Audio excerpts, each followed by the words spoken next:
जय श्री राम। प्रिय भक्तों, ये किसी ने कमेंट किया है कि कौन से चक्र में कौन से देवता हैं और उनको यानी कि उनकी शक्ति को कैसे जगाया जाए।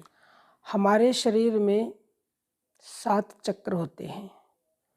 जो सबसे पहला चक्र होता है उसका नाम होता है मूलाधार, और मूलाधार चक्र में भगवान गणेश विराजमान हैं।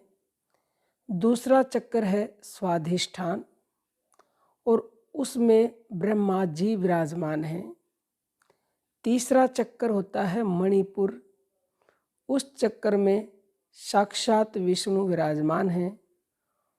और चौथा चक्र है अनाहत, उसमें शिव विराजमान हैं। पांचवा चक्र है विशुद्ध चक्र, उसमें जीव विराजमान है। छठा चक्र है आज्ञा चक्र, उसमें गुरु अथवा जो सबसे परे आकाश है उसमें गुरु विराजमान है, और उसके अंदर ही सच्चिदानंद साक्षात बसते हैं। कोई व्यक्ति इन 6 चक्रों को जगा ले तो जो 7वां चक्र होता है फिर वहाँ ऊर्जा अपने आप पहुँच जाती है, जिसको सहस्रार चक्र कहा जाता है। तो अगर आप इनको अलग अलग जागृत करना है तो अलग अलग भी तरीका है, लेकिन हमारे संतों ने ये कहा है अनुभव से कि अगर केवल आज्ञा चक्र को जागृत कर लिया जाए तो जो फल इन 6 चक्रों से मिलता है वो अकेले आज्ञा चक्र से मिल जाएगा, और उसके जागृत होने से बाकी के सारे अपने आप जागृत हो जाते हैं। क्योंकि जो हमारा आज्ञा चक्र है वहाँ से बाकी के सब इंद्रियों को आज्ञा दी जाती है। वो राजा है और बाकी के चक्र प्रजा हैं। क्योंकि देखो, देवी देवता तो एक तरह से सेवक हैं और वो स्वामी है। आज्ञा चक्र में ही पर ब्रह्म परमात्मा का वास है, तो वहाँ से आज्ञा दी जाती है इनको। तो अगर आप आज्ञा चक्र को जगा लेंगे तो सारे ये जाग जाएंगे। इनका जगाने का प्राकृतिक तरीका, हट से तो ज़बरदस्ती जगाओगे तो आपके साथ नुकसान हो सकता है, कोई हानि हो सकती है शरीर में, आपका शरीर ऊर्जा को बर्दाश्त नहीं करेगा। लेकिन बड़ा ही सहज सरल प्राकृतिक जो परमात्मा ने हमें स्वयं दिया है, उस तरीके से इन सोई हुई शक्तियों को जो आपके भीतर हैं, इन देवी देवताओं को जगाना है। अब देखिए, अगर आप अलग अलग जगाना चाहते हैं तो अलग जगाएं, और एक ही को जगा के सबको जगाना चाहते हैं तो वो आपकी मर्जी है।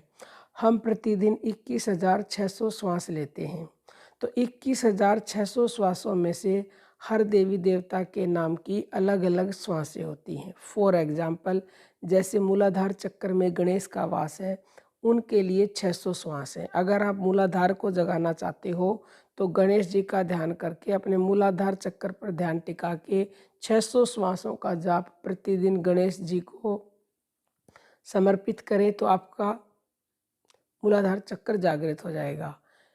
और फिर अगर आप अपना स्वाधिष्ठान चक्र जगाना चाहते हो जिसमें ब्रह्मा विराजमान है, तो 6000 ब्रह्मा जी के नाम की श्वासें प्रतिदिन समर्पित करें तो वो जाग जाएगा।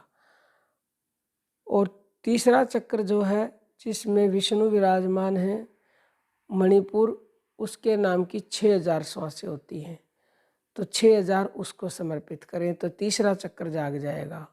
और ध्यान अपने तीसरे चक्र पे रखें, यानी कि नाभि चक्र भी बोलते हैं जिसको।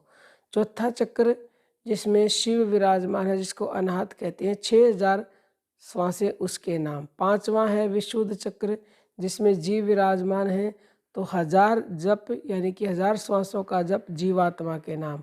और छठा चक्र जो आज्ञा चक्र है उसमें गुरु भी हैं और उसमें साक्षात सच्चिदानंद परमात्मा बसते हैं, तो 1000 श्वास गुरु के नाम और 1000 श्वास सच्चिदानंद परमात्मा के नाम। तो 2000 श्वासों का प्रतिदिन अगर आप जप करते हो अपने आज्ञा चक्र पर ध्यान करके, यानी कि श्वासों का जप करें और मन की आंखों से आज्ञा चक्र पर देखते रहें, तो आपका आज्ञा चक्र जागृत हो जाएगा।